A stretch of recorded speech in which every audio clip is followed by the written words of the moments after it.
Beginning, the summons. The great hall of Villar shimmered like a dream. Columns of living crystal pulsed with soft blue light, casting moving patterns across the marble floor.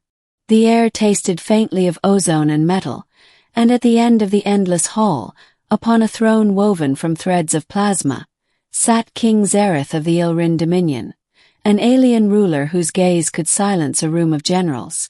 And I, Captain Aaron Voss, the lone surviving human emissary after the war, stood before him, knees bent, trying not to look too long into his eyes. Human! His voice vibrated through the air like thunder through glass. Your people have surrendered. But I am a merciful king. You will not die. Instead, you will choose. He gestured, and the massive doors beside his throne hissed open. From the glowing mist emerged 7 women, all of alien descent. His daughters. Each was striking in her own way. Their skin glimmered faintly like starlight reflected on ice, their hair floated as though alive with static, and their eyes, those eyes, shifted color like nebulae in motion. They were the royal bloodline of Aelrin, the most powerful family in the galaxy. You will choose one, the king said coldly. Whomever you choose shall bind your species to mine in treaty. Refuse, and earth shall burn. The hall was silent except for the hum of the plasma veins that ran across the walls. My heart pounded. This wasn't just a choice. It was a sentence. And yet, something inside me stirred. A memory I didn't expect to return. Middle, the faces of the past. As the princesses stepped closer, I scanned their faces. Each one met my gaze with a mix of curiosity, disdain, or something in between.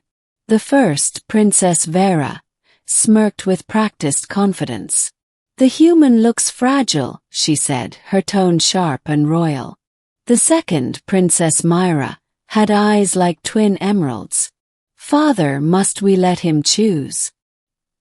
He can't even survive in our atmosphere unaided. Their laughter echoed. I clenched my jaw, trying not to show anger. But then, near the end of the line, stood one who didn't laugh. She looked down, avoiding my eyes, her silver hair hiding half her face. Her robe was simpler, less ornate. Her expression, soft, uncertain, was unlike the others. And then it hit me. That face. I'd seen it before. On a battlefield years ago. I remembered the chaos. The siege of Taurus 9, one of the bloodiest encounters between humans and the Aelrin. My ship had crashed during the final bombardment, and I had been dragged through the ash and rain by alien patrols. I had expected execution, but instead, someone had intervened. A young alien woman had appeared, barely an adult, trembling as she shielded me with her body from the strike of a soldier. He's wounded. He's not fighting anymore, she had cried out, her voice desperate. The soldier had hesitated. The rain had fallen harder, and I'd never forgotten her eyes, filled not with hate, but with fear and compassion. She'd helped me escape through the ruins before vanishing into the night. And now here she was, Princess Lyra, the one who had once cried for me. Choice. King Zareth's eyes burned like suns. Choose wisely, human. The one you pick shall bind your destiny, and your planets. Every eye in the chamber turned toward me. I could feel the weight of 7 gazes, the judgment of an empire, and the ghost of every soldier I'd lost in the war. I stepped forward, my boots echoing against the hall floor.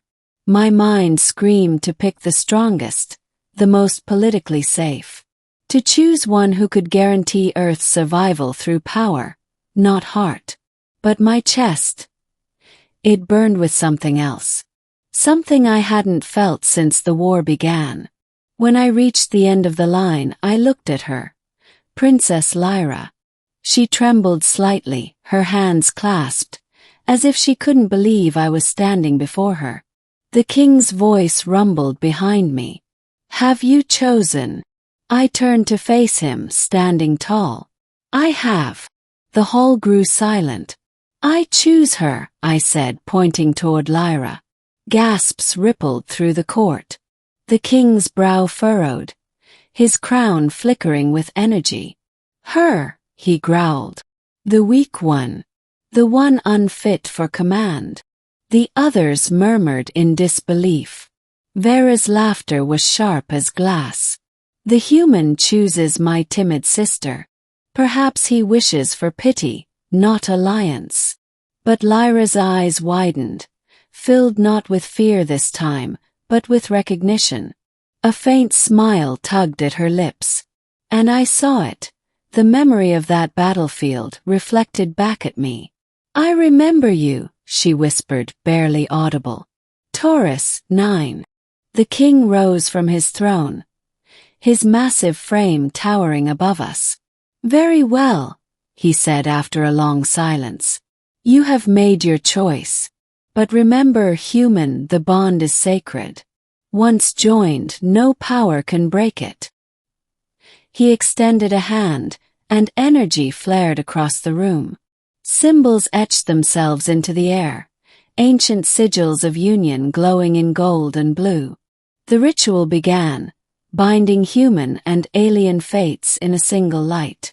And as the power surged between us, Lyra's hand brushed mine, warm, trembling. Her whisper echoed through my mind. You shouldn't have chosen me. And yet somehow I knew I had chosen right. Middle the bond. Days turned into weeks. Our union became the talk of every world in the Aelrin Dominion. To most, I was a curiosity, a fragile human tied to the least remarkable princess. But to Lyra I was something else. She avoided the grand feasts, the ceremonies. Instead, she spent hours in the palace gardens, quiet, hidden places where the bioluminescent trees whispered songs through the night. It was there I began to truly know her. I was never meant to be seen, she said once, her voice soft as the wind. Father always said I lacked the strength of a true Aelrin. But you looked at me differently. You saved me once, I said. You saw something worth saving. She smiled faintly. And now you've saved me from being forgotten. We grew closer, not out of duty but understanding. Lyra had always been the outcast, the gentle one in a culture that valued dominance and pride. She healed the wounded, tended to the servants, and whispered songs to calm dying soldiers during the war. And I, broken by years of loss, found peace in her quiet strength. Yet peace was short-lived. The rising conflict. One night, alarms blared through the palace. A faction of Aelrin generals, furious with the king's treaty, had staged a rebellion. They saw the union between human and royal blood as blasphemy, a dilution of purity. Explosions rocked the citadel. Guards ran through smoke and fire. King Zaretha's voice boomed through the comm system. Protect the royal chambers. The insurgents seek to destroy the bond. Lyra grabbed my hand. They'll come for you first. You're the symbol of this peace. We ran through the twisting corridors as blasts echoed behind us. Plasma rounds scorched the walls. My lungs burned, but I didn't stop. Not this time. We reached the east balcony, overlooking the city's glowing towers. Airships clashed above, raining embers down like falling stars. A blast hit nearby, throwing us to the floor. Lyra shielded me with her body, her hair shimmering in the firelight. Go! Shouted. Save yourself. She looked at me, her eyes fierce. You didn't run on Taurus 9. I won't run now. And before I could argue, she stood, summoning energy between her palms. A brilliant wave of blue fire erupted, knocking back the attackers. She turned, breathing hard. Now you see, she said, her voice shaking. Why I cried that day. I couldn't stand seeing another life fade. The ending, the promise fulfilled.